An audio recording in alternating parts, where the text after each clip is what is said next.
name is Eric Marks. I'm on the MPSE Board of Directors. First, some MPSE announcements. The fall edition of our magazine, MPSE Wavelength, recently arrived in members' mailboxes and is also available online. There's tons of great content in this new issue, so please check out the full magazine at mpse.org. At the MPSE store, you can still enjoy the final days of summer with our Summer Waves collection. Head to mpse.org/store to see what clothes and accessories best suit your style. On our MPSE YouTube channel, you'll find lots of great sound advice events like this one from the past few years. Head there to see sound breakdowns with the sound teams from Mr. Robot, Better Call Saul, Metal Gear Solid, Halo Infinite, and much more. And thank you for coming to tonight's event. Video games have been around since the early 1970s, and as technology rapidly improved, game studios began looking for ways to expand the stories within them. Believe it or not, game cinematics, also known as cutscenes, have been used in some form within games since the very beginning.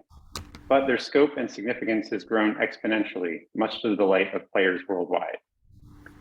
Back in the 1990s, many cinematics were goofy live-action videos, as in-game tech couldn't yet produce realistic humans or believable performances.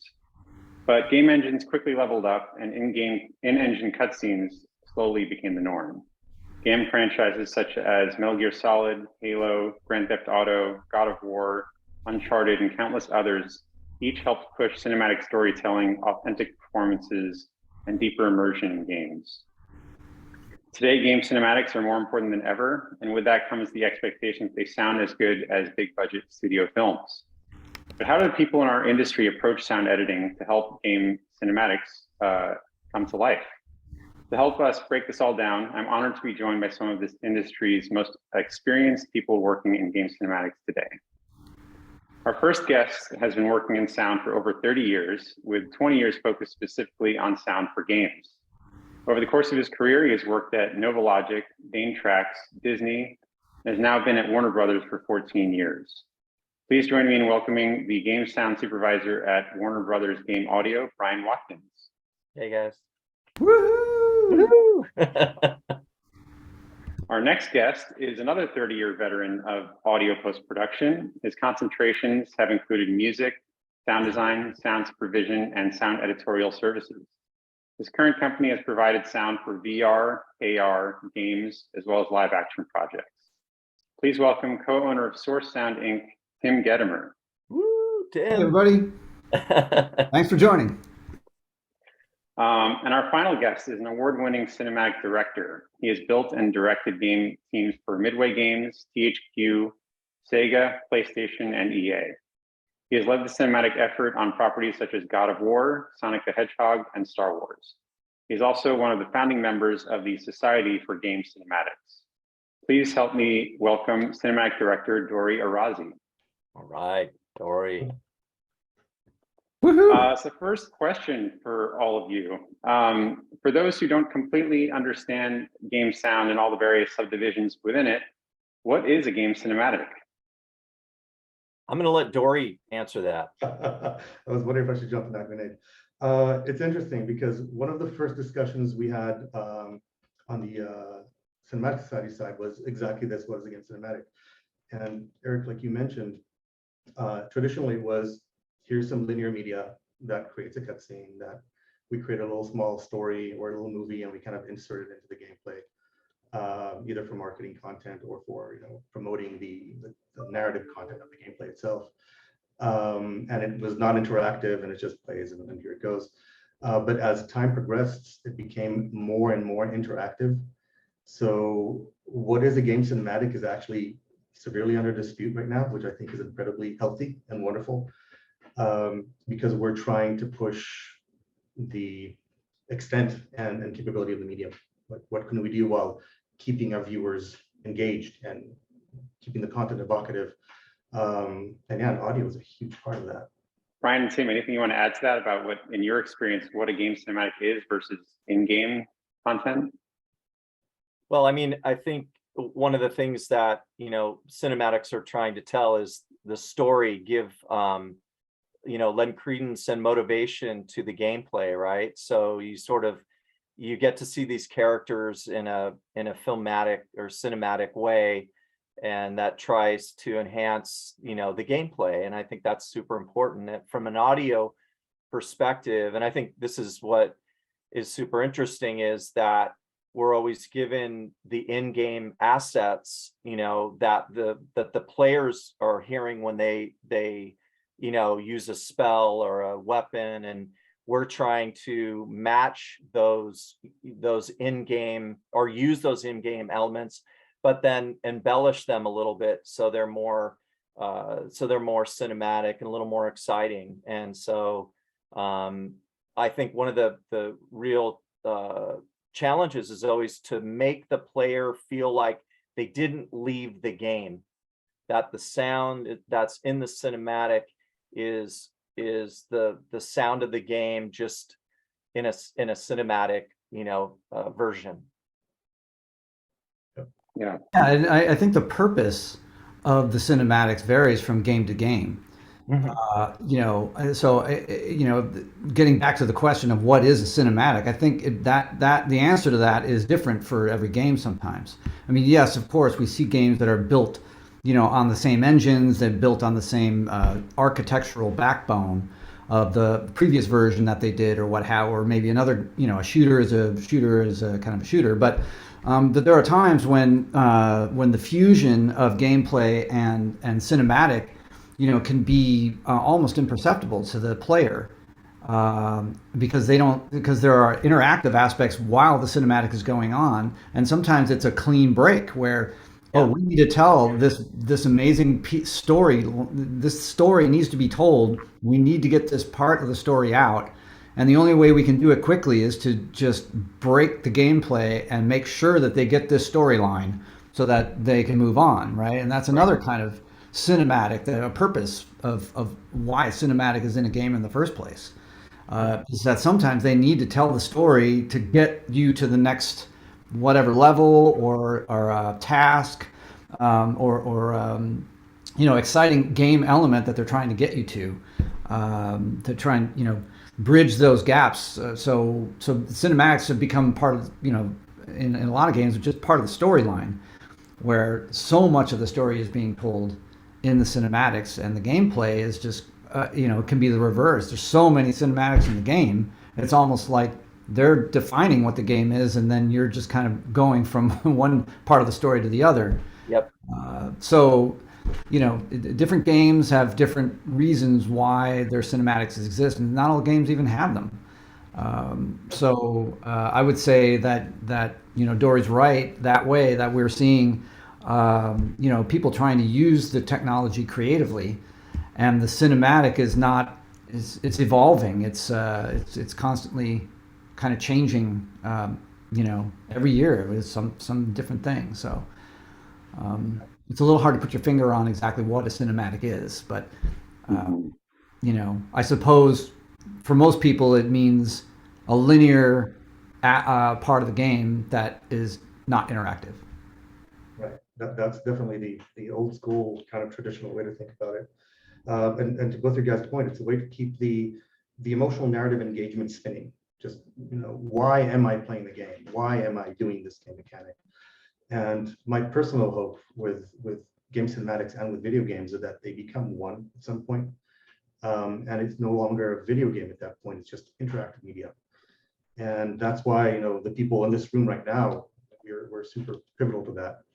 Because I'm super jealous of your guys' disciplines, because, from a visual cinematic standpoint, people get a lot of fatigue from visual media. You get desensitized. We saw the first dinosaur in Jurassic Park, it blew your mind, but the 17th time you saw it, like, okay, give me something else. But nobody gets tired from hearing a lightsaber turn on. That's always going to be cool.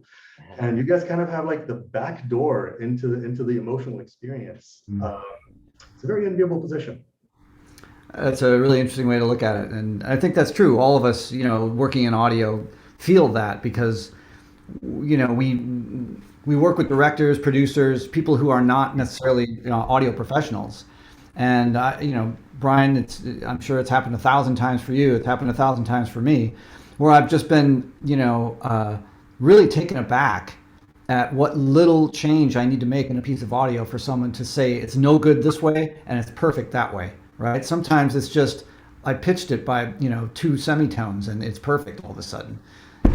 It's a weird kind of thing that we go through in sound, that we're constantly trying to understand what other people's translation is for audio. You're right, it is kind of a backdoor a little bit. Everybody loves music. We're born to be in sound. So, but it's funny. We're jealous on the other side because you guys get all the budget. That's right. If you think that's the case, I'll just take it and walk. Yeah, for sure. That's the perception of the audio folks. Right. And follow-up question. So so people understand the difference. How is a game cinematic different than a game trailer? Than a game trailer? Well, yeah, like a public-facing, marketing material. Well, sometimes they're one and the same, right? So sometimes the intro of the game becomes the trailer in some games, or most games have multiple trailers now. There's trailers for gameplay, so it shows you what kind of game it is, or trailers for story. The different reasons why trailers exist, but I'd be lying if I said that there weren't crossovers where they're taking footage from their cinematics in the game and using them as a trailer. But the trailer is strictly a piece of advertising, right? It's meant to sell the game, but the cinematic is not made for that purpose. So yeah, that would be a fundamental difference. Also, in terms of production, they at least right now tend to have a bit of a divergence. Traditionally, marketing content is still pre-rendered. It goes to pre-rendered house. It's done traditionally almost like an animated film, and that tends to be the first thing that drops to kind of create the wow factor. And I think that kind of came from still more old school tradition of, hey, game engines can't really hit that quality yet. And then the upcoming trailers after that could be gameplay edit cuts and so far and so forth. But with the advent of real-time, almost photorealistic real-time coming out with new engines, it seems like there's still delineation with in-game content, because it also generates the game itself, generates the cinematic media in real time as well. And the marketing content still tends to be kind of like a more purist linear media, either pre-rendered or up the rendered quality. Yeah, I mean, I don't know what you're seeing over there, Bryan. We do a lot of advertising, game trailers in our house, and for sure, I mean, there are people dedicated to playing the game in a very specific way to get one scene exactly the way they want it for the advertising. Right. And there's literally teams of people who are dedicated to doing that one thing for the trailers. You may or may not ever be able to get to that point in the game, or that level, or that combination of elements that happens. They'll have 4 or 5 guys playing the game, and they're all synchronized, and they've played it over and over again until they get it exactly the way they want it, and then they capture it, and then that becomes part of the trailer. And they're also probably controlling the camera as well, because Right. they have fly-throughs, they line the characters up, and then they do fly-throughs, and that's all in game. And so Yeah. for sure. Yeah. They actually define the camera movement through the scene, Right. in the engine. Yeah, Yeah. you kind of hit it on the head, Tim, because I guess that's an excellent point, because trailers tend to actually contain also gameplay, really attractive combat, a really cool thing that this or that character can do, this combo or that. Cinematics will not really have that. They might have an element of that combat style in a scene, but it's going to be more played out in a more filmic way. Yeah. Yeah, and again, the purpose is different. The purpose for the trailer is to wow people to buying the game. The purpose of the cinematic is usually to tell a story, fill a story gap, or to, in some other way enhance the gameplay. Hook the viewer in emotionally. That's what I would think ultimately our job is. Right. So Bryan and Tim, what are your initial conversations like with a game audio director before you begin working on a title? I mean, I think the first thing, there's a couple different conversations. If we've been working on in-game, then the discussion's a little bit more easy, because since you've already been dealing with the aesthetics of the game and you have a sense of the direction of the sound, and if you've been actually doing the sound design for the game, I think it's a much easier conversation. The tougher one is always when you get the call from a game that's been worked on for 2.5 years by multiple contractors, and all of a sudden you get a call out of the blue and they're like, hey, can you do cinematics for us? And you're like, yeah, what kind of game is it? And then that conversation ends up being a much larger, as far as the motivation of what the game's about, and what the cinematics. A lot of times cinematics are just like Tim was saying, just to tell a story, and other cinematics can be very action driven, which that's a big conversation, right? Because if you have a lot of action cinematics, they're going to take more time to do, and that's more money. And so if you have cinematics that are just conversational and have Foley and dialogue and music, they're much easier. And so those are the kind of typically the conversations we start with, is a percentage of how much is walkie-talkie, medium action, heavy action. And so that way we can gauge the amount of work it's going to be. And then, then from there, we'll start talking about aesthetics. Schedule is huge. That falls back on Dori, making promises that he can't actually keep. And it begins. And Nice. that also falls into, do you have the crew available to do it at the particular time, and those sorts of things, pretty basic, business stuff. And Tim, I'm sure, could elaborate on that. Yeah, I mean, it's a lot the same that way. I mean, usually with Bryan too, and with us, a lot of times we're getting approached by people we've worked with before, so they know our work. They kind of come to us because of what we do, and that starts the conversation, at a certain place where they know they don't have to explain everything to us. There's certain things that they need to explain to us, stylistic things, things to avoid, possible pitfalls in the design that the in-game folks have found already. They don't want us to fall into the same trap, and design, challenges that they've solved already. They don't want us to have to cycle our time on something that they've already solved. So we'll talk about those kinds of things. How much of that work has been done to date? How much of that do we need to incorporate into the cinematic work? What's our latitude for style? How different can we get? Or do they really need to hear their in-game sounds as a part of the cinematics?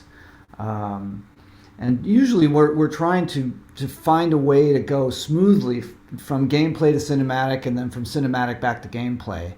And so if we're stylistically too different in the cinematic, it's typically looked at as a bad thing, unless the reverse happens, where we do such an amazing job in the cinematics that they say, well, shit, the rest of the game needs to sound like this now. And then we get ourselves in trouble, because then now we're on the hook to do all these assets. It's a flattering thing, but they're our time constraints that we run into that way. But yeah, as far as getting started on a project, typically those are the kinds of things we're talking about. And then Dori, on your side of things, what are your initial conversations like with the audio team prior to you working on a cinematic? It depends on the point in the project, and this is kind of a loaded question, and it can open up again to Bryan's point on cross-disciplinary communication. But for me, the most important part is tone, right? When you approach any project, a game or film or whatnot, you want to imbue a certain tone to the viewer. You want to put them in a certain emotional place. And visuals have a tone, color has a tone, light has a tone, framing has a tone, sound has a tone, explicitly. So the first thing I do with an audio director is, what's our tone? What are we trying to feel here? And this goes to gameplay, depending on the studio I'm in or the project I'm on, if I have access to have a voice on the tone in game. But on the cinematics themselves, it's pretty critical, because what we're trying to do in the cinematics is tell a subtext story. So we don't just, create this flat veneer, and communicating with the audio director to say, hey, there's a moment that's happening here that might not be so obvious on frame, but can you help me emphasize it and give it this tone and try to imbue this type of feeling in the viewer in this point in time. So the more and earlier I can have those conversations with the audio team, I think the more successful the project is. Yeah, absolutely. Bryan and Tim, do you usually know before you get started on a project about how many cinematics you're going to be working on, or the total running time of them, or anything along those lines? Yeah, that's part of those initial questions, right? We always run time is super important. And like I said, level of action is pretty important too. Just knowing what, how much heavy duty sound design is going to be involved. And then also assets, the kind of assets, are we going to be able to use in-game assets for some of the heavy duty stuff? Or sometimes we run into situations where, like, they'll say, oh, well, the ship that's in the cinematic isn't actually in the game, so we don't have anything for that.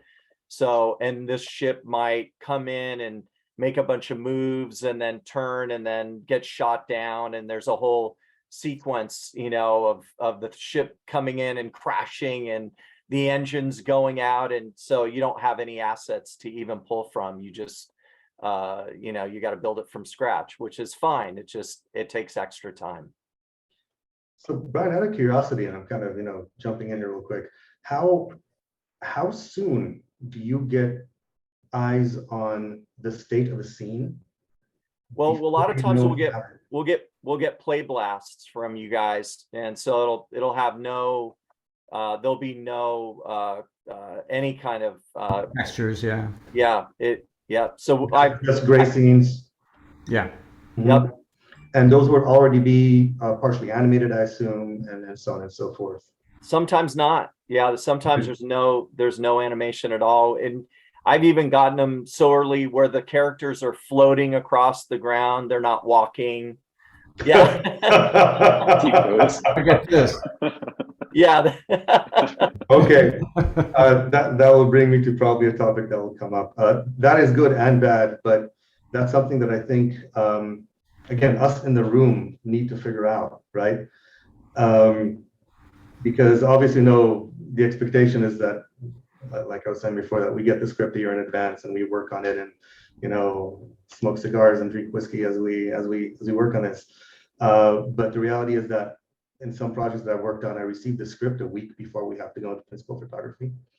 So, we're scrabbling like madmen, and women, but Let's blame the writers. Blame someone. Okay. Well, it's good to know we can just go further up the chain. Right. Yeah, let me call someone in here.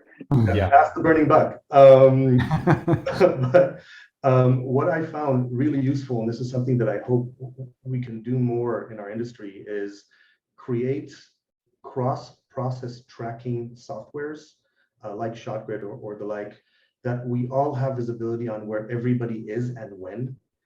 So there's alignment of expectation, right? And at that point, it's not like, oh my God, where's the scene? They were saying I have the scene, right? It's like, oh my God, it hasn't been written yet. Or having time to add previs to the pipeline, which is sometimes these guys walking like this. Yeah. Right? But the hope is that if we do add previs to the pipeline, then we can send it over to you guys and say, hey guys, this is kind of what we're thinking in the scene. We might have not even shot it yet, but now we can know, oh, I don't have this engine sputtering, right? Or I don't have a fuel-loaded ship crashing into the ocean and exploding. I don't have these assets. So you can start doing the heavy lifting on that before we even shoot. So it's more of working like this and less working like, here you go, okay, thank you, here you go. At that point, right, everybody's working down to the wire, and that doesn't help anybody. Yeah, go ahead, Bryan. Oh, I was just going to say, I think part of the limitation of that, the budget limitates some of that, just because like in film, what's really great is while they're editing the picture, some filmmakers will hire their sound supervisors in early and will start getting sound design done as they're editing their movie.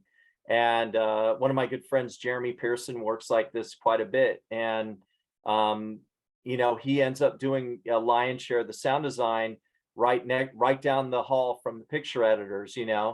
And I know that happens in game. I'm sure in the studio, the audio director will come and take a look at stuff. But a lot of times they're so busy dealing with the in-game assets. That's why Tim and I even get cinematics or, other contractors who do cinematics, because the in-game, the guys dealing with the in-game assets can't handle that work. And so I wish that there was budget that was there to bring on a sound designer early on, Yeah.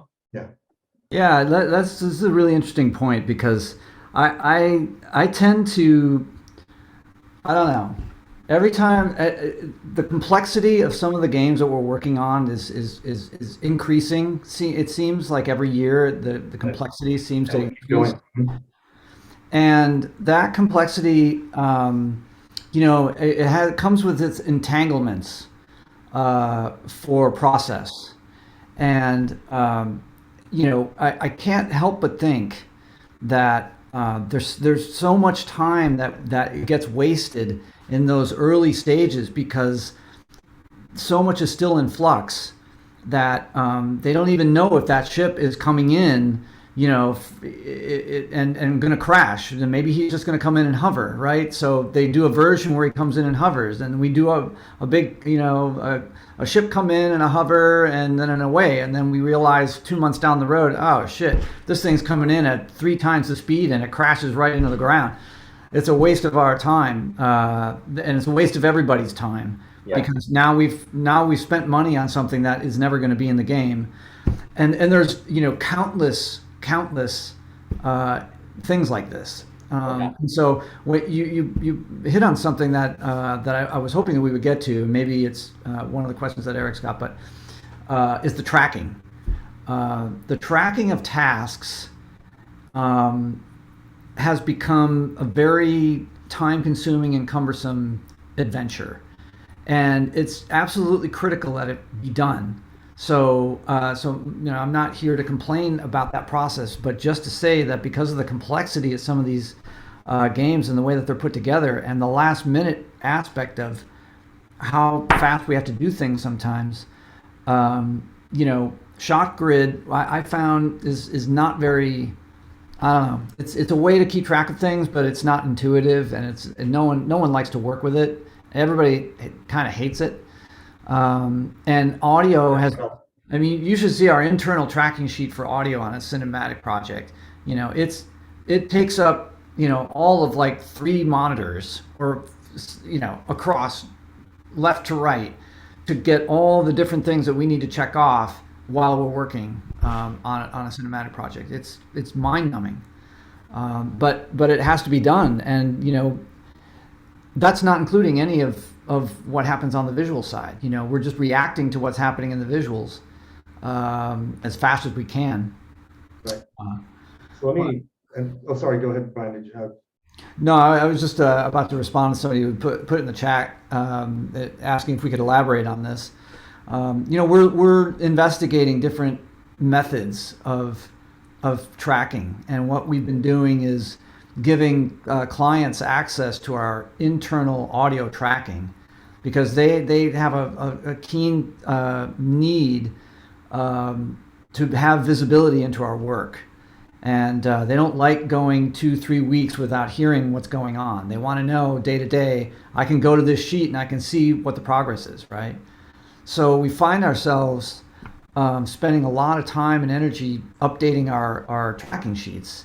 Now that we have, visibility, client visibility to these tracking sheets, we're looking for the right program that allows us to do our internal tracking of all the things that audio needs to do, but the client doesn't need all that visibility, right? They only need certain aspects of that visibility. So we curate a view for them in our tracking sheet that's only these certain columns they have access to.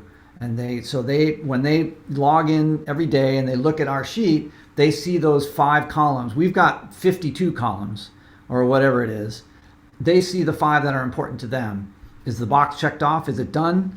No. Okay. That yes or no. That's what they need to see, and to give them some visibility into our process has become more important. I'd say over the last, year or two. There just seems to be more pressure for us to be transparent on process. And I'll reinforce that message, and I'll actually bring ShotGrid back in. Tim, your apologies.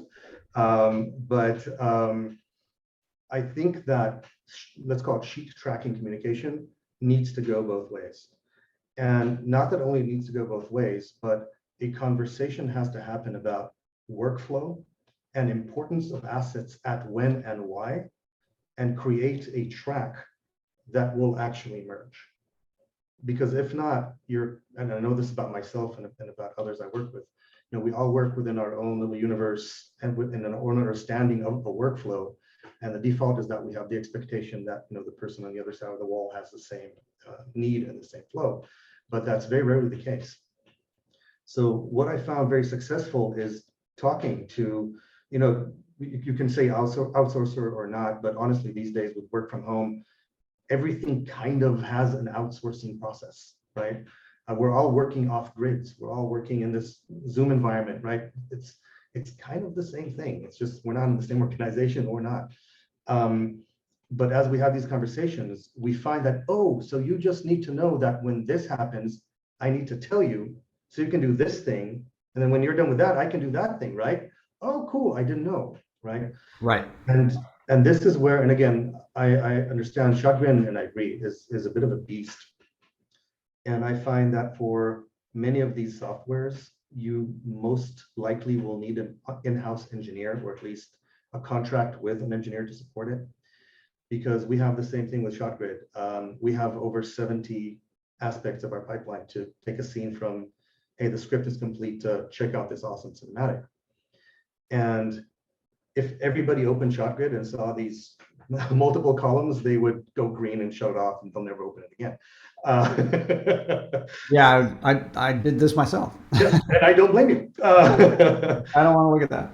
Exactly. So what I found useful is we in a few studios I've worked with, we use ShotGrid or software like it to say, audio, you want to know kind of what type of Foley assets or sound effect assets you might need in a scene. And I ask myself, okay, where do I know this? Probably when I approve the previs. Okay, so when the column of previs is approved, an automatic email is sent to the audio directors with a link to the asset I uploaded. And it's blind. I just, hey, it's done, and all that communication happens. And then I get an email back going, I don't understand this. And now there's a conversation that can happen. Or I can, and this probably goes to another point of frustration where you guys want to murder people like me, is timing lock, right? Okay, sure, we have our assets. We know how the ship that's going to explode is going to kind of sound like. Everybody's on board with that. When in the scene is that going to happen in the mix? Because I want to balance things out, and that takes time, and I don't want to burn this time. So one of our aspects in our tracking document in ShotGrid is editorial complete. And when editorial complete, audio needs it, visual effects need it, lighting needs it, dialogue needs it. So the good things about software like ShotGrid is that I love having my outsource partners working in there with me. So it's not like we're a black box, you're a black box. Every once in a while, grenades are going to be thrown over. Yeah, right. There's always communication. Oh, it's a good point. It's a two-way street that way. Yeah, 100%. And And it helps kind of alleviate some of the frustration of we kind of go to the darkest parts by default, like, oh, I don't have it now. They probably already have it, they just didn't give it to us because da da da. It helps facilitate those frustrations that also make the work happen more efficiently. So, I think the more we go on, the more we have to build these things. No, you're right. I mean, I 100%. We use Jira sometimes, depending on the on the team. We also use Airtable for our internal tracking, and that's proven to be an interesting option. But you and I can talk about this a little bit, but one of the things about the tracking is that at some point it becomes so cumbersome for the designer that you just want that to be offshored to somebody else, right? But the designer is, he has an obligation to let the supervisors know what he's been doing, what he's worked on, what he's completed, what he's not completed. So that's become a part of the workflow. But beyond that, the tracking gets to be a bit of a monster in and of itself. So we've found that on at least most of the cinematic projects we work on, we have somebody who's dedicated to that process, interfacing with the client and making sure that all the tracking is 100% up to date every day. We have producers dedicated to that as well. Yeah, and I think the more we go on and the more complex these cinematics are going to become, especially when they start becoming, let's say, interactive or more integrated into the gameplay itself, they're going to become mechanically more sophisticated as well, which is going to make all of our lives more difficult, because now one scene is going to be broken down into maybe 24 different assets that need to be branched or mixed or match here but not match there. And tracking is going to become a nightmare, and it's going to be not just let's call it a horizontal tracking, which is the Excel or task to task. Yeah, but also, like you were mentioning, the depth delineation. Like, okay, so who does this go to? Who needs to see all of this, but who only needs to see that? Right, like we were mentioning, the designer. If the designer sees too many levels up, they're just it's frustration they don't need to deal with. So let's jump. Sorry, go ahead, Dori. Mm-hmm. Yeah, this is a big topic. Yeah, no, I think this deserves a much bigger conversation. It's fascinating. I want to dive a little more into sound editing, a little deeper into specifics. So Bryan and Tim, how do you specifically go about covering Foley usually for your cinematics? Are you going out and are you recording Foley typically, or are you cutting most often from libraries, or how is that typically approached? I try and shoot all the Foley. We don't want to cut Foley. Not out of libraries or anything like that. I personally don't. I just think that you get a way better sound when you hire professional Foley artists, and they detail the Foley to the characters. And a lot of times on Jedi, on the one he's working on, they're supervising their Foley, and in the past we've done it for them too. But to have that, the in-game Foley done by the same crew that does the cinematics creates a really nice feel, to the game. And so I think that's a great way to do it. I haven't really come up with a way to do Foley cutting it out of a library that's as efficient. I've sweetened Foley, and that's a great thing to do for sure. I mean, the Foley a lot of times is never 100% the answer. But as far as like somebody turning over a cinematic and going, I'm going to cut this, right out of all the in-game Foley, it's a little tough. Yeah, I couldn't agree more. We always shoot Foley. Cutting the Foley is, it's I call it it's an exercise in futility a little bit, because you can do it, and it's arduous and tedious work to do that, but the feel is something that doesn't come naturally to all editors, and even for the ones who it does come naturally to, it can be a more arduous task to try and get a human feel out of cutting Foley. that's natural, and when a Foley artist who does this for a living every day can rip through that in a matter of a few minutes. There's well, I'm 100% on board with shooting the Foley. Yeah. And what's a typical schedule like for sound on cinematics? Like how long of a time period would you say is typical to, from beginning to end, that how long you have to work on a single cinematic? It's all different. Yeah, that's a tough one. Yeah, there's no average. I'd say there's a lot of what's the word, fantasy that's surrounding schedules, cinematic schedules. I think that there's a tendency to be optimistic to a fault. In that world, people don't want to tell their superiors that they're not going to be able to deliver, and that they're going to have to push their game. This is the thing that no one wants to tell the boss, that they can't be finished. It's not possible, or it's going to cost too much money, or whatever the case is. I feel like there's a lot of fantasy talk up there, and that eventually it trickles down to audio that.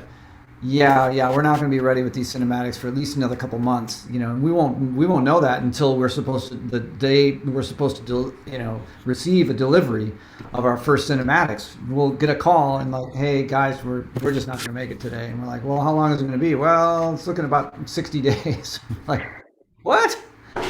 Yeah. You didn't know this a week ago? You didn't know this a month ago? No. So I think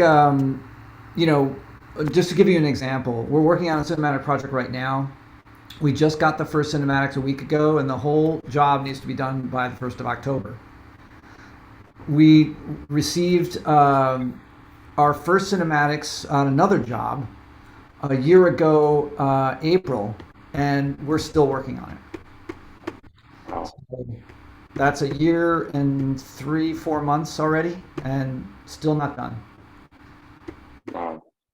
So anywhere from 40 days to a year and a half. I don't know. Have you worked on something that long, Bryan? Not usually. Sometimes we'll do early versions of cinematics for vertical slices and stuff, and then those will come back to us. That's usually the only time. Right. The longest is usually for me is around, I would say, 4 to 5 months is usually about the longest. Yeah. I've had a couple that went longer, back in the day, but that's pretty much the average. Yeah. That's for the entirety of the game, not just like a single cinematic.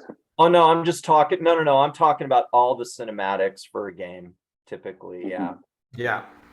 I'd say on average, our jobs are about the same, maybe 3 months, 3 months. Yep. Yeah, something like that. Mm-hmm. And at what point do you typically get the final takes of dialogue performances from the actual actors while you're working on cutscenes? Like, are you working with the temp dialogue when you first get a cut and you're starting to sound design around temp, or like at what point do you usually get the final dialogue? Well, it depends on a couple of things. So if the cinematics were from the mocap stage, then we'll typically get the dialogue with the cinematic. It might be a little rough, or because it's from the production of the mocap stage. Although if they've already started animating the speech and the lips, then we'll normally get that dialogue that the animators used. That usually comes in the cinematic. It may not be, perfect. It might not be the right take. There's sometimes they'll shift takes around or performances around, but for the most part, usually when we get a cinematic, it's got some kind of dialogue there. Yeah. Yeah. Final goes, I don't know. It seems like it's all over the map. Some companies are super buttoned up about that, and we get the close to final right away, right out of the gate, because they've recorded everything and they've made their choices of the dialogue that they want. And then there are other times where it's temp, and they need to re-record this character or that character because they don't like it. They'd like to revoice that person. They decided to change from male to female. I mean, all sorts of different reasons why in the middle of our cinematics that they'll deliver us new dialogue. So it's a little all over the map. There's no one way it seems to happen. I'm actually curious from my standpoint on how you guys like working more. We talked about pipelines and scope and time and budget.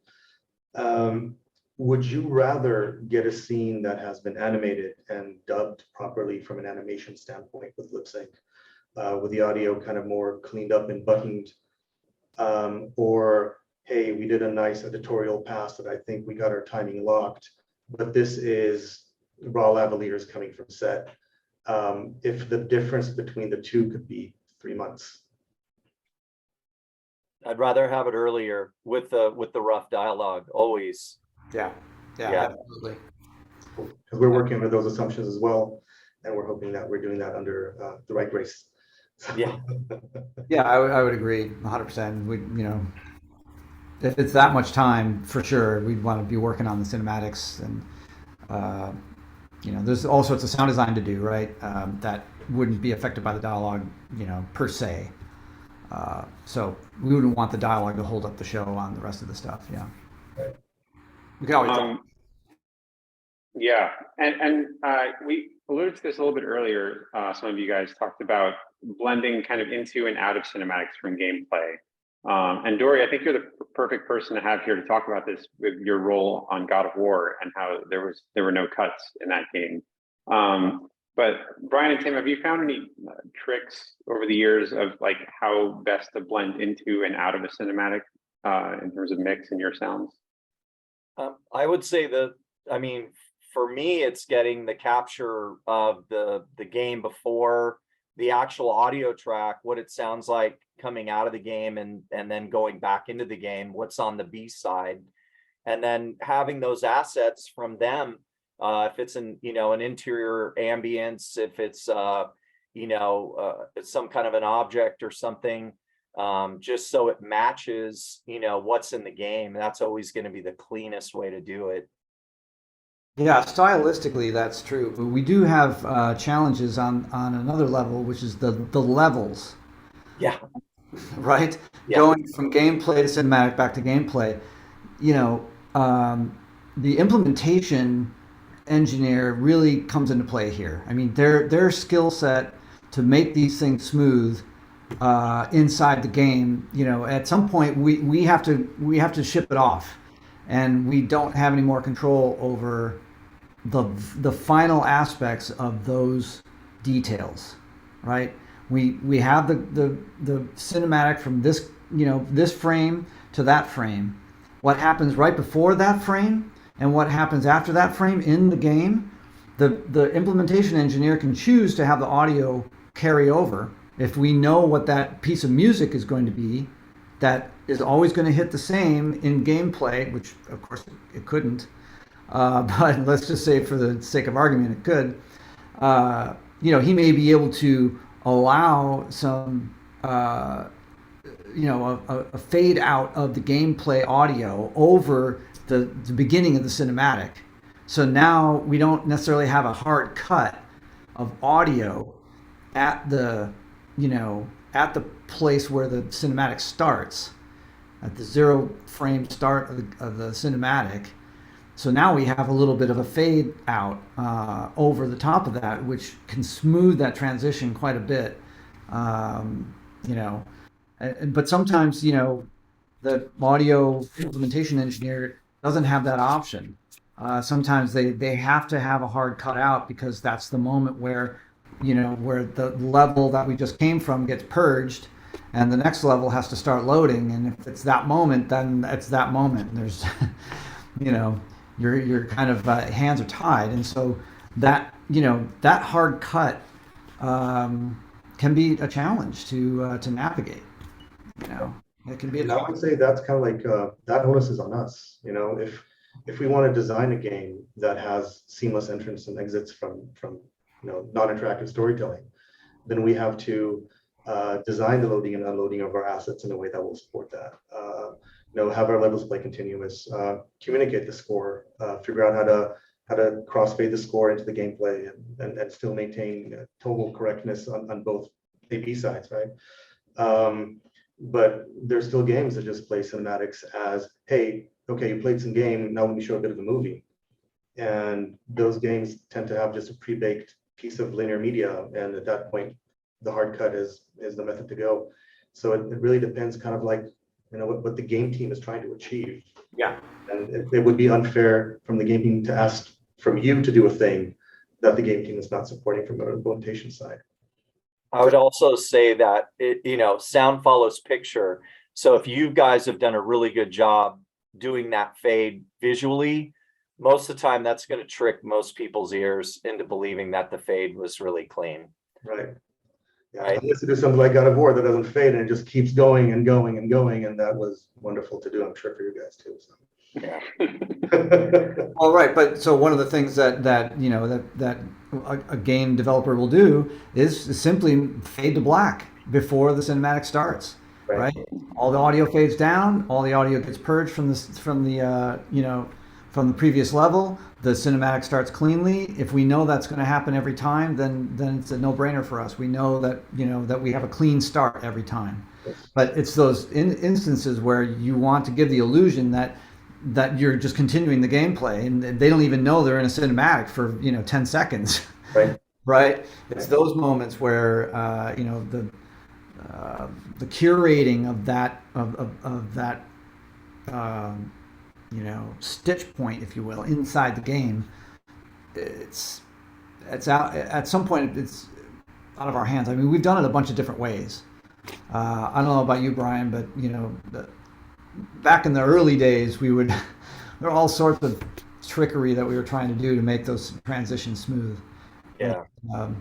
Stitching on pieces of the music coming out, coming out of the gameplay, onto the front of the cinematic, all sorts of different things to try and make that smooth. But the technology has gotten better.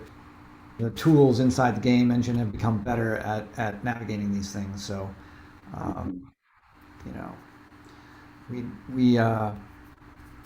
we spend a lot more time sorting out the tone and the levels.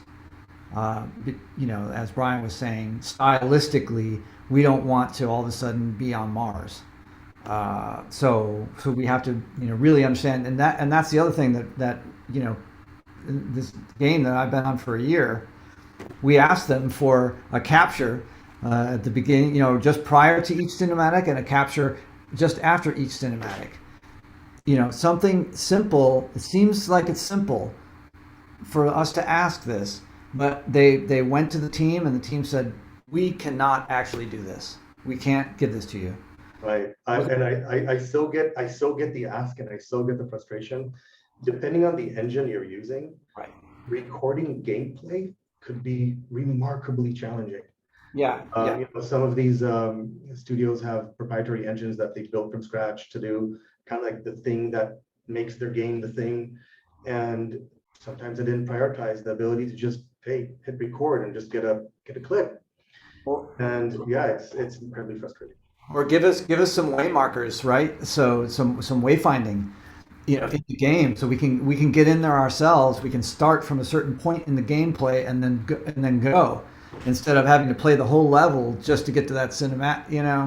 Yeah, if it makes you feel any better, sometimes in the team, as leading the cinematic team itself, in order for me to tweak a thing in the cinematic, there have been projects I was on that I had to play the whole level, hit that cinematic, to experience it, get the thing I want to change, try to change it, and then do it again to see how that change looked. So I feel the pain. Yeah. It's painful. It's painful. Yeah. It costs us a lot of time. Yeah. Not being able to start at a certain point. And yeah, as you say, it can be remarkably difficult for the developers to provide us with these kinds of things. It seems like a simple thing. Just go to this part of the game, play the game for 5 seconds, and then make the cinematic play. And they're like, we can't even capture it. We can't even figure out how to capture it. Right. So In film and TV, often, sound people are familiar with like music coming in at the 11th hour, right before we go into a mix, right? On cinematics, is it a different experience typically for when the music comes in, or does it vary just like with dialogue? Yeah, I think it's project to project. Normally usually the music comes in pretty hot, like everything, but I mean, it just depends too, because sometimes we've had music early on, which is really nice when you're doing your sound design to have, even if it's not a final cue, if it's close, maybe they're doing tweaks on it, just so we know what the game designer, what they were thinking for the music. It helps us so much with sound design to have something, to work against. That's, I guess, Tim could tell you the same. I mean, it's just having something to do sound design against is huge. Helps us a lot. Yeah, it helps us a lot because I mean, at first, a lot of the games that we do, choose a genre and then they go with it. We generally don't go, one cinematic is hip hop, the next one's orchestral, the next one's rock and roll. It's not usually like that. So if we know at least we're in the orchestral world, like, okay, we're doing an orchestral score. Oh, he's in the key of A. All right, so he's doing an A minor cue here. He's not quite fleshed it out yet, but at least we know what the tonality is, and we have some sense of what we're working up against. It's the same in film too, but even film comes in sometimes even hotter than that. That's coming in on the day we're starting to mix, this kind of stuff. But typically we have some visibility as to what's going on musically. They know that we are, dependent on the music to craft the final track. We can't really craft the final track without knowing what that music is. And the more that time we have with that score, the better. It goes both ways, right? We usually have a nice dialogue with the composers, and if we can get a good relationship going with them, we send sound design up the chain to them. It's very helpful to them to have something to work against as well. They're like, oh, thank God these guys covered that and that and that. I don't need to do that in the music. I'm going to make some room for those guys to have that moment as sound design now, right? So it's super helpful to them, if we can have that relationship where he can send us early drafts and we can send him early drafts of the sound design. It's really helpful for both parties that way. Bryan and Tim, you kind of touched on this already, but I just wanted to go a little deeper. What are some differences you've found working as an external vendor compared to being on an internal game audio team? Well, I have to be honest, I haven't spent a lot of time in-house. So basically my entire career has been primarily a contractor. So I don't have the experience from, an audio director perspective. I've been doing it a long time. I did work in a chair at Novalogic with Tom Hayes, but that was very infrequent, so that was really my only in-game experience, or I should say in-house experience. What I'd say as far as being a contractor, it's been fabulous because, I mean, for me, it's been all the different facets of game sound design come to me. So, I started out, doing sound effects design, and then, there was an opportunity to record sound for cars. And so I started doing that. And so I still record sound for cars, even though the first car I recorded for a game was 17 years ago. And so as a contract, I think for me, and then I have Emma, who's running our voiceover department. So just having, from a contractor perspective, being involved with all of it is super cool. I'm not really hands-on with voiceover. I was at the beginning, I was a little bit more, but Emma pretty much runs that and has her own group of guys that do all the voiceover editing. And then also another great thing is having new people come on. And I get to try out like big time, sound designers that that work at Warner Brothers that want to come on and help me in games. And so I have great people. And then I also have people that have been in games for years. Karen Widener, who's been around games for, probably 25 years, maybe longer than me. And she's on my team right now working on your game, Dori. And she's great. And so that's my perspective as a contractor, just being able to work on all the different facets. It's awesome. Yeah, I can't speak to that either because I've never been an in-house at a game company. So I pretty much had the same experience as Bryan, except that I haven't made a point of going and being a recordist out in the field, doing more of that. But from what I see, I mean, my partner Charles, of course, has spent a good chunk of his career as an in-house sound designer, audio director at a variety of different companies, and I have known him long enough to understand the kind of pressures that happen inside.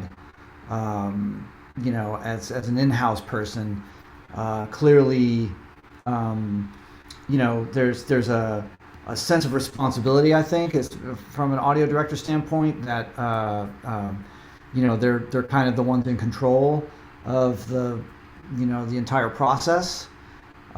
So I don't know, I couldn't speak to what that feels like, but after seeing what Charles went through, in his years of work, and that we would work together on projects, and I can pretty much say I was happy to be on the contractor side. Always. You know what I mean? Mm-hmm. I don't know how else to say it. Just that it just didn't seem like a lot of fun. He had a lot of fun doing the sound design. I mean, that part's great. I think as you rise in the ranks, you get more, politics, more administrative duties.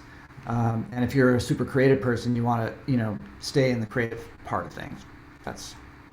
Yeah, all my friends who have become audio directors who left the film business, started doing sound design in-house, and rose to audio director are now pretty much spreadsheet monkeys. And that's what they do. I mean, they're no longer doing the creative. The creative is, they're doing creative. It's just they're not doing sound creative now.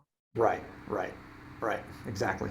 They're not hands-on. So, and then it changes everything, Yeah. Well, in that respect, I guess one thing you could say is that when you and I, Bryan, have been in it long enough to be able to run our own show, so we can decide what we want to get involved with and what we don't want to get involved with, right? So we have a luxury there that if you're starting in your career, you don't really have the luxury. So if you're in-house, you're going to have someone else telling you kind of what to do that way. But one thing to understand about people in our position is that yes, we have teams around us. We have people who work with us as collaborators to do these projects. They're usually too big for one or two or three people to handle. It's usually a team, 5, 6 people, 7 people, maybe more, to do the audio for one of these things. And we are lucky enough to be able to say, hey, I love that scene. I think that I'm inspired by that scene. I'm going to do it myself, right? And so that's a nice place for us to be in our careers. And hopefully some of the folks who are listening in will feel to get to that point too, where they can choose which things they want to work on and say, yeah, the rest of it, yeah, you guys handle it over here, but this one, that's for me. Yeah, I have a question that ties into, I think, what Bryan was asking in the chat. When it comes to delivering your mixed cinematics to be implemented into the game, are you ever delivering your sounds individually to be implemented and mixed in a procedural way within the game engine, or is it usually a linear, you're just delivering a mixed wave file? It's normally a final mix, and then we also deliver stems. So if there needs to be tweaks, they can go in and do it. I've ran into a really interesting thing lately, and I won't mention any names, because the day that mixing the idea of turning over a mix session that goes in the game procedurally, I think there's going to be some re-recording mixers that are going to pass on the work, because right now I'm running into, I had a client request a final mix session, and I have a re-recording mixer who flat out said, I will not turn over my Pro Tools session. And the reason for this is very simple, is that a Pro Tools session is a roadmap to a re-recording mixer's process. And they don't want to turn over their process for somebody to figure out and to copy and to give to their friend who's an upcoming re-recording mixer and dissect it. And so I think for the time being, let's say this, I'm happy that people just want stems for now, because I think there's going to be a real issue with professional re-recording mixers and turning over their sessions. Yeah, this is really, really an interesting question, which is timely, because we're working on a project right now where we're doing exactly that. We're delivering basically a temp mix so they can understand what our vision is for the cinematic, but it's all being implemented procedurally. So we have to deliver our temp mix of how we see it, and then every called out asset has to be individually recorded and sent as an asset, and then they implement it in the game. And we would typically be the ones to do that. We would typically actually do the implementation ourselves, but unfortunately in this particular project they want to do it in-house. They have a team of people ready to do this, so it is what it is. But it is tricky that way. We're not handing over our sessions. But we are splitting it up into assets, and it's going to be up to them to mix it in the game. Yeah, we've had to do that. We've had to do that kind of turnover, but I'm kind of saying the bigger thing, which is turning over a re-recording mixer's final session. Yeah, I mean, we've spent a lot of time. Every time we have a project, by the way, this is another thing that's worth talking about, is that every time we start a project, we analyze what the project is, and we tailor a template for that project specifically, right? Every cinematic project has its own unique characteristics, and no one template is going to get you where you need to be in this world. So we're doing custom templates every time out, and I actually get surprised at how different they are. I mean, they're radically different from game to game, radically. Yeah. I would say, Tim, I think you kind of hit exactly the point I wanted to mention. It depends on the project and the team and what engine they're using, because an issue that's been brought up over and over, and it's a very prudent issue, is the issue of timing tweaks past mix, right? We got to mix, everything's great. You know what? That shot looks like crap. We're taking it out. This whole thing is now completely back to scratch. I've worked in some studios where their cinematic assembly tool that they're writing allows for mixing stems in that tool, so a tutorial can happen in engine. And at that point, when you're sliding shots around, all the sound implementation slides with it. So it essentially takes away the problem of post-editorial after mix. Obviously, it comes up, a bunch of different problems, like, you guys don't have access to your final mix, where you can't drive your final mix, and we need to get like it's like a roadmap. Need bigger in-house teams. It's a more complicated pipeline, but there's always going to be the give and take of what's the sacrifice versus what's the gain between final mix and stems. Yeah, it's true. I mean, the more we're moving toward a fully interactive world, the more it's going to be like this. And I think, I don't know, Brian, within 10 years we might be looking back at the good old days when we could just do a cinematic like a movie, right? Yeah, I can see somebody trying to build a software tool that looks like Reaper, maybe looks like Pro Tools, and it will drop sounds in something that's between, let's say, Reaper and Wise, or Reaper and Fmod, something Right. something along those lines, and it will require you just turning over a session that will get ingested, right? Yeah, exactly. Yeah. It's coming. Someone's gonna do it. Someone's gonna do it. But yeah. I'd like to open up for some audience questions. Feel free to ask questions in the chat, and we'll answer a few of them here. I just, while we're waiting for some of those, I just like to ask generally to all of you, what to you makes for a great sounding game cinematic? Oh, that's a super loaded question. For me, it totally depends on what the cinematic intent is, right? My personal flavor is super diegetic, making the player feel like they are part of this experience, and that they're not just moving a small character around and watching it on the sofa with with popcorn on the side, but experience the stories themselves. So just a really naturalistic, not over the top, organic sound for me does it. But that totally depends on the tone of the game. I'm in love with cinematics that have a great story arc. So if a cinematic starts out with really cool, intensive dialogue, and then goes into some kind of really cool action, and there's some kind of hero completion thing, that's what I love in a game cinematic, just like that story arc, and that's what makes me go, yeah, that's a cool cinematic, right?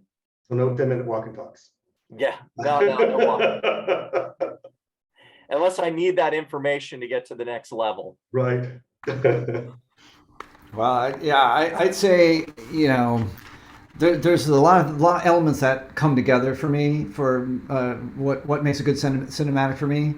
Like, if there are story aspects that hit home in this particular cinematic, that there's like a convergence of different things happening in the game, and this cinematic is like the culmination of all of this story arc that's happened. I like those the meaty ones are about midway through the game, like where you think that you kind of know what's going on, but now we're going to some other place, and you didn't know where we were going, but now we're going to show you where we're going next.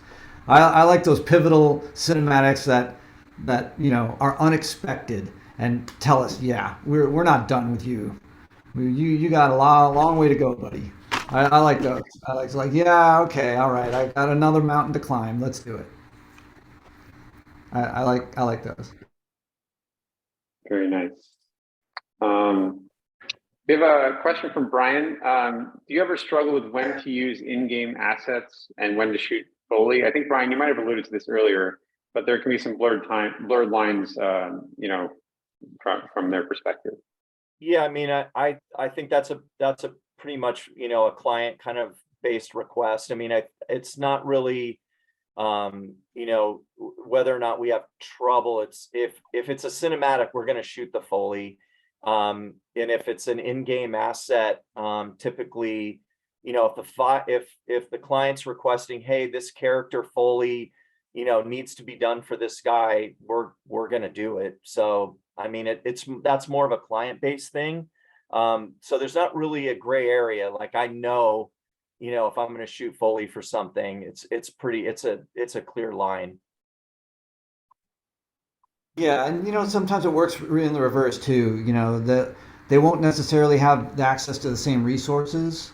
And when I say resources, I mean talent that we would in the cinematics. So it can happen in reverse too, where they would have created some Foley, so let's say some footsteps for a particular character in the game, and then we'll do some for the cinematics, and they'll listen to it, and they're like, "Oh man, that sounds so nice and clean and powerful and big.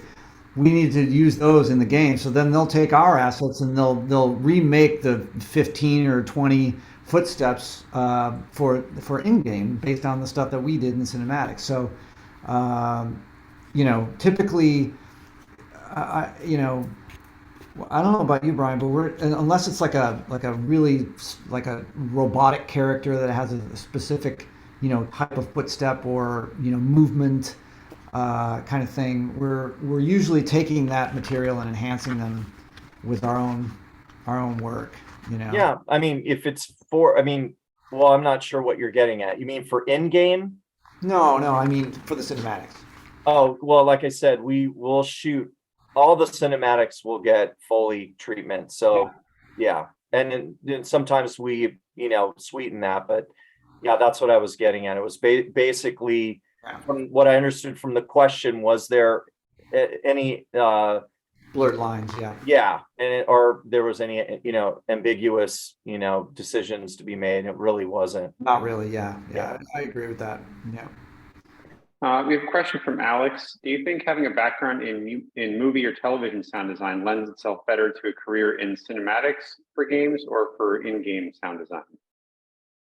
I think it depends on what you're really good at, and what you enjoy doing, what you're motivated to do. If you're one of those people that you just, wake up every day and you can't wait to work on linear content, then I think, you should go that way. If you're the kind of person that just loves making creatures and weapons and that, and maybe you like to do a little linear work too, but you love just designing sound and getting deep into samplers and playing with software, and then I think then you should get into in-game, because in-game is freaking cool, man. I do a lot of in-game work.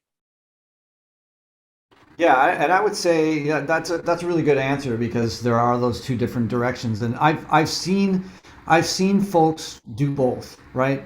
The point that I want to make about that question is, if you're a good sound designer, you're a good sound designer. You're going to be good at doing in-game sounds. You're going to be good at doing linear sounds, right? It's as Bryan said, then it becomes what do you want to do? What are you motivated to do? And sometimes you don't have to make a choice. Both Bryan and I do linear cinematics, and we do in-game assets too. We're embroiled in a year-long project right now, doing countless assets for a big AAA game. And so, and I personally don't like doing in-game assets unless I have a visual, right? My skill set is, and this is a perfect, example here. My skill set is doing sound picture. My skill set is not taking a still picture and making a sound for that. I need an animation. I need something that moves. I need something that has some movement to it. Otherwise, I'm not inspired. And I've learned that about myself. So I usually stay away from any projects that don't have animations ready. Then I just know that about myself. So other people, they're totally fine with it, and they're perfectly motivated. But I can't get a good result, and I'm not motivated. So I just avoid projects that don't have actual animation. Yeah. Feel free to ask if there are more questions. Oh, it looks like Jeremy has one. Is there a time you'd have to integrate sounds into a cinematic directly into the game engine? We kind of talked about that, right? Procedural. I think we kind of answered that. Is there anything you guys wanted to add to this? I mean, I don't do that work, so I wouldn't be the right person to answer. I mean, basically, I send my mix stems, to the audio team, and some on their end implements it. I'll sometimes get notes about, having something tail out a little longer or that kind of thing, but I don't do that work. That usually happens in-house in an internal on-team audio team. Yeah, typically some of the implementation becomes really complex with the systems that are going on. They need constant communication with the programmers about whether they can get in there or not. Now this is different for our virtual and augmented reality stuff, where our man Francois Lafleur is on with us today. So he's our main implementation engineer, and Also, a great sound designer in his own right. And so those tasks, when we can control them, we want to control them. And so that's one of the reasons why Francois is around, and all the VR stuff that we do, which is game engine, right? It's game engine work. We do all the implementation, but Francois does that. I do not do that. And there's no other reason for it other than, I just didn't feel like I needed to spend my time on that. That other people really enjoy it and love to do it. And, I'm focused on, in this area over here. I certainly could do it. I certainly could. But from what I've seen, other folks are really much better at it than I think I would ever be. And particularly, it does require some, coding experience. If you really want to do it well and at a high level, you should know C++ and, understand how to code, which I don't have a background in. We have a question from Yu Ting about stem deliveries. Like when you are providing stems for a cinematic, what are the usual stems you would send for a game? Like a DM and E, split down to more, stems than that? Like how subdivided do you get, or what do they request typically? Usually what we're typically doing is a Foley, a hard effect stem, sometimes a sound design stem, a dialogue, and I think I said music, right? So usually 4 or 5 stems. And the only time we break anything out more is on the effects side. So sometimes people want the Foley separated and the hard effects separated from sound design. And that's pretty much it. Otherwise, it is typically dialogue, music, and effects. Yeah. We just delivered on a game, and I think it was dialogue, music. I'm trying to think if we split up the effects, but I don't think we did. I think you're absolutely right. Yeah, it was just dialogue, music, and effects. But we had a male and a female, so that complicated matters a little bit. And someone's, I think, alluded to this earlier, but like, do you find sound editing for game cinematics is like sound editing for an animated film or animated short films or something along those lines?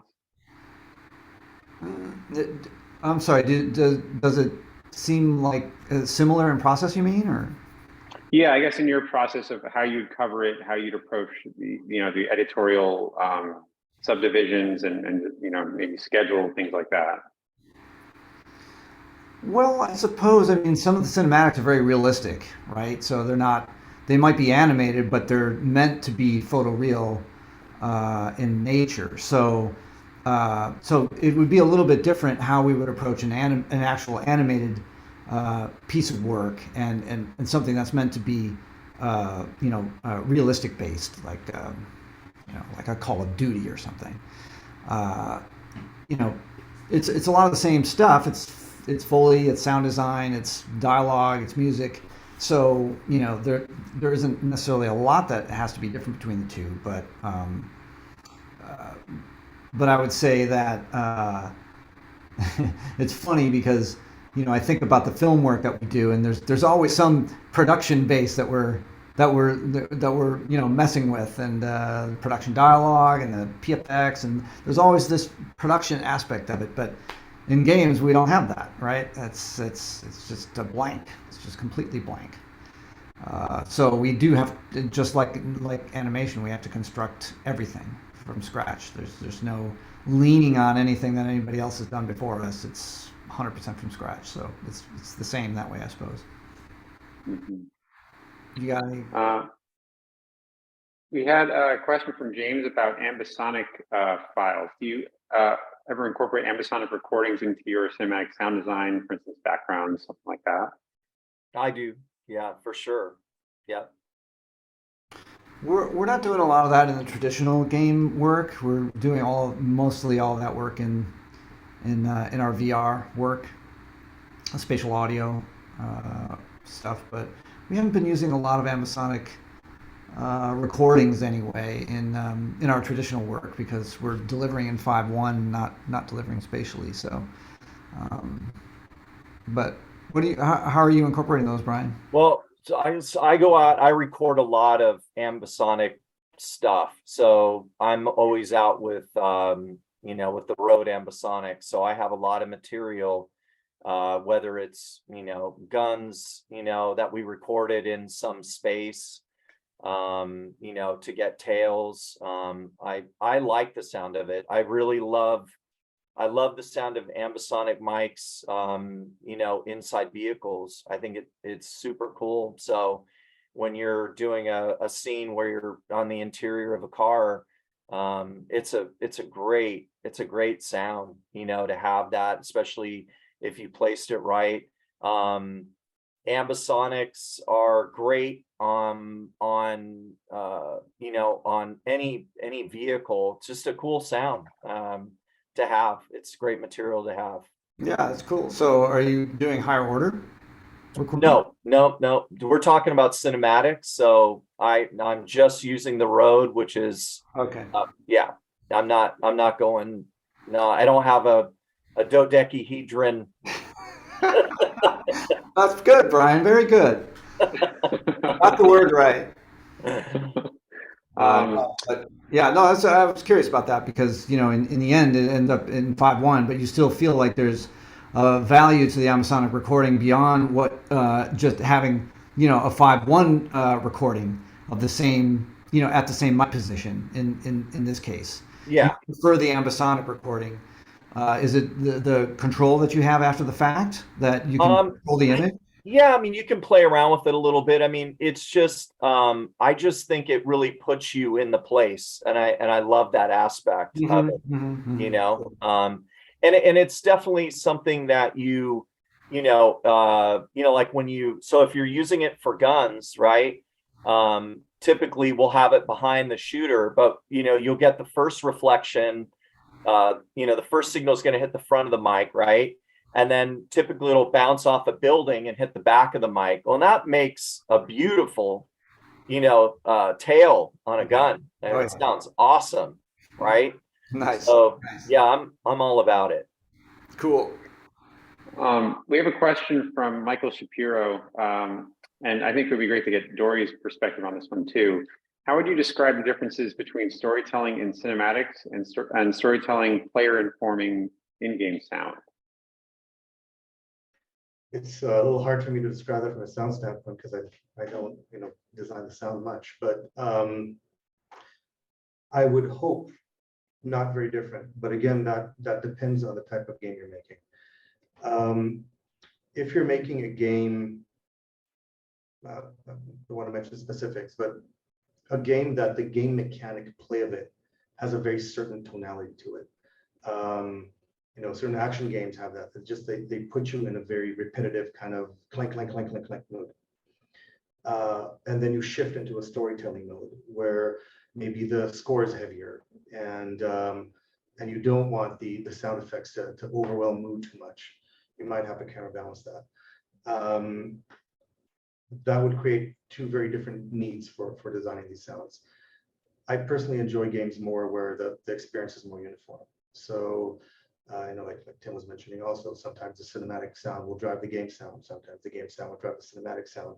But at the end of the day, my hope is that the player, this is all about the player. It's not about us here in the room. It's not about the executives anywhere. It's about the player experience. So if the player can play this game and emotionally experience the sound the same way through the entire game experience, I think that would be ideal. And in that case, there's really not much difference between the sound design. Yeah, Bryan and Tim, anything you want to add to that? Not specifically. No. No. He's the storyteller, so I love his perspective. Yeah, for sure. One more question from Bryan. Have you ever had to do any localization work with your cinematics yourselves, or is that usually done somewhere else? No, we typically are not involved in localization. So we definitely at Warner Brothers, we have a huge localization team, and I've had them involved, but I'm not involved with localization other than trying to get our voiceover team will get, slammed to get dialogue, over to the localization people to get it delivered so the territories can translate and record, right? Absolutely. Yeah, we actually occasionally do get involved in the localization. Um, a project that we were just working on, we were responsible for all the localization as well, and to be sure, it's not to be trifled with. It is a big job. It is a big job. Uh, you know, we don't usually handle the actual recordings and handle the different territories, but we will get involved with the territories sending all of that material to us for editorial and then for mixing the different languages, up to 12 usually, 11 or 12 languages. So yeah, Wow. it can be a big job. One final question for you all. What advice would you give to someone who's just beginning their career as a sound editor, is looking to improve their craft, specifically on game cinematics? Protect your ears. We were just talking about this.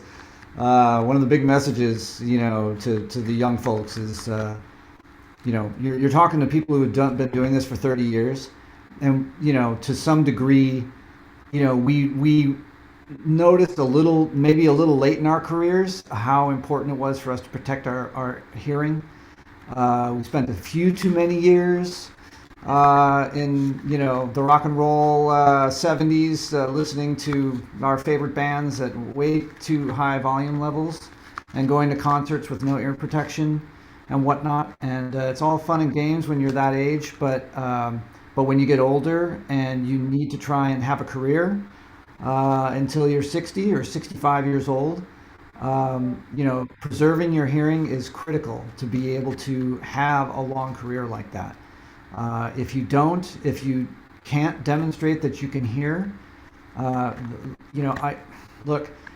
on mix stages all the time with mixers who can't hear aliasing at all. They can't hear it at all. And it just goes right by them. And, it's no one's fault except that they have had a career that has given them hearing damage. And it's a big message that we have to send to people who are just starting out. Do everything you can. If you ever are in a situation where your ears could be damaged at a concert, if you're in a super loud environment that's in a very enclosed space, if you're next to a jet airplane, anything that could compromise your hearing, please always have something ready to go to shove in your ears and protect your ears. Because when you get to be 50 years old or 55 years old and you still want another 10 years of your career because you love it, make sure you can hear. Bryan, what do you think? What would you say to a young sound editor? I think first off, I would, I totally agree with Tim, by the way. We were talking about it earlier, and I suffer from tinnitus 24/7. When my head hits the pillow, I have like high frequency buzzing in both ears. That being said, I would get educated if you can. If you're starting out, there's great schools out there. I visited SCAD recently and I really like their program down there. But there's a lot of great audio programs. So I would say number one, get educated. Two would be get cinematics, and if you can, grab them off YouTube and start, having your way with them. If you want to be a cinematic sound designer, start cutting linear content against picture, and start cutting sound against picture, and start playing around with sound and try ideas, and learn, audio, all the different audio software that's out there, to manipulate sound. And, if you get a microphone, learn how to record, and I don't know, just immerse yourself. I think that's the most important thing, but I think education is where it starts, in sitting down and having people grind through the work. And I think that's really important. And for Tim and I, and probably for Dori, there was no colleges that taught sound design. There's no such thing. You were in a music production program, and you were learning about recording to tape, and you might learn signal path and processing, and some synthesis, but it was real basic compared to what you guys have access to today. Yeah, imagine no internet, so no way to actually type in, what does a sound designer do? Yeah. How does he do his job? What tools does he use? Yeah, Internet, what does that mean? none of that was in existence. But another thing to think about too is that there's a huge community out there of people who are working on their skills by taking footage from movies, from TV shows, whatever, and making their own soundtrack. Yep. And this is, crazy as it is, this is how we find talent sometimes. We're looking at these things, we're listening.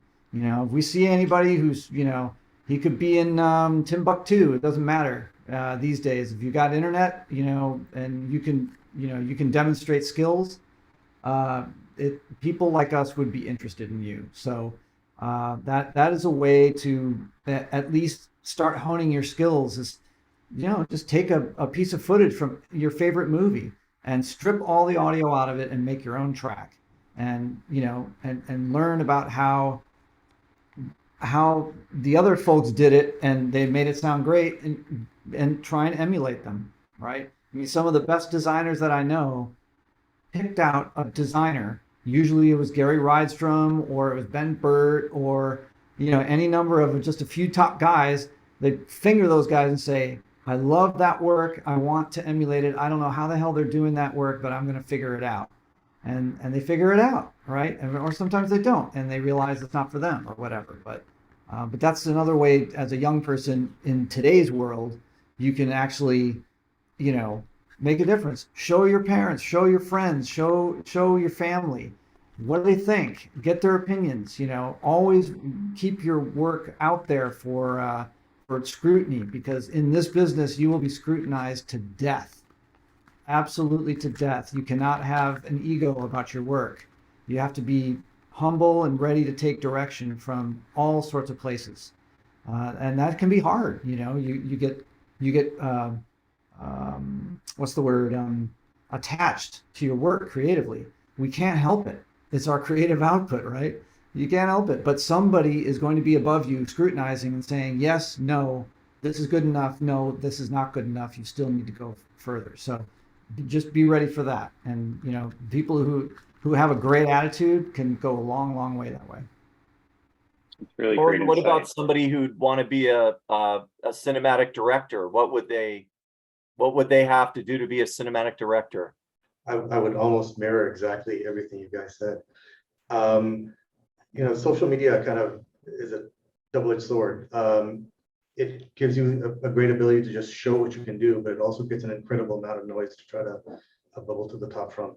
The good thing is, like I was saying, there are schools now teaching cinematic art. What does it mean to tell a good story? How to tell a good story through animation? What is a game engine? Unreal these days is free, and it's probably the most powerful video game cinematic making engine out there. Get it. Look at YouTube, figure out how to use it, start kid bashing stuff, start telling stories, take those stories, put them online, get them seen.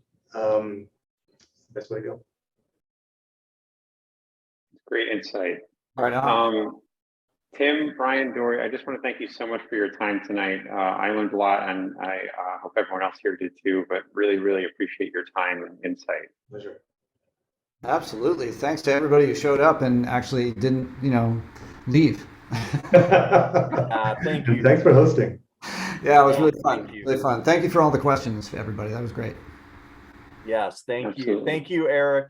It was really nice, and nice to see you again, Tim, and nice to meet you, Dori. Yeah, nice to meet you guys. This was great. Dude, you're right down the street. Come on. I know. Really. I know. Come on. Let's do this. All right. Dori, it's awesome to meet you. Pleasure. Eric, thank you very much.